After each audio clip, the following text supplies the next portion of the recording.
Hi friends, ఈరోజు video ఏంటంటే మీరు తమిళ చూస్తుంది కరెక్టే. వీడియో చాలా ఇంట్రెస్ట్గా ఉంటుంది. ఎండ్ వరకు మిస్ కాకుండా చూడండి. ఇక వీడియో స్టార్ట్ చేద్దాం. ఒక మూవీ రిలీజ్ అవుతుందంటే ఆ మూవీకి ఎన్నో ప్రమోషన్స్ ఉంటాయి. ప్రీ రిలీజ్ ఈవెంట్ అని, ప్రెస్ మీట్లని, ఇంటర్వ్యూస్ అని చాలా ఉంటాయి. మూవీ రిలీజ్ అయ్యాక మళ్ళీ సక్సెస్ మీట్ అని, సెలబ్రేషన్స్ అని నెక్స్ట్ లెవెల్ చేస్తారు. కానీ ఇవేవీ లేకుండా ఒక మూవీ మాత్రం బాక్స్ ఆఫీస్ దగ్గర ఓచకోతగా వస్తుంది.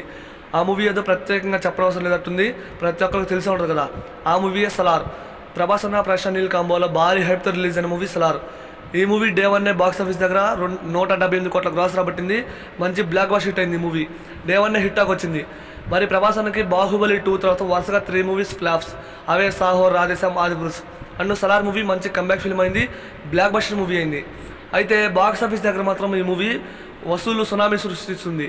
ఈ మూవీకి ఎటువంటి ప్రీ రిలీజ్ ఈవెంట్ కానివ్వండి, ప్రెస్ మీట్లు కానివ్వండి లేవు.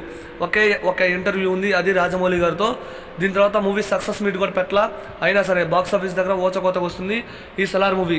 మరి సలార్ మూవీని థియేటర్లో ఎంతమంది చూసారో కామెంట్ చేయండి. ఇక ఈ మూవీ లాంగ్ రన్లో ఎంత గ్రాస్ కలెక్ట్ చేస్తుందో తెలిస్తే కామెంట్ చేయండి. దాదాపు 800 నుంచి 900 కోట్ల గ్రాస్ రాబడుతుంది. ఎందుకంటే మరో 10 రోజుల పాటు ఈ మూవీకి ఎటువంటి పెద్ద మూవీ లేదు. గుంటూరు కారం మూవీ సంక్రాంతికి వస్తుంది కదా, ఆ మూవీ తప్ప ఏ మూవీ దీనికి అడ్డు రాదు ఫ్రెండ్స్. ఆ గుంటూరు కారం మూవీ అండ్ నాసమరంగా సంక్రాంతికి రిలీజ్ అవుతున్న మూవీస్ ఏవైనా దెబ్బ కొడితే మాత్రం బాక్స్ ఆఫీస్ దగ్గర సలార్ మూవీ సునామీ సృష్టిస్తుంది. ఇదైతే కన్ఫర్మ్. మరి వీడియో నచ్చితే ఒక లైక్ చేయండి, వీడియోని షేర్ చేయండి.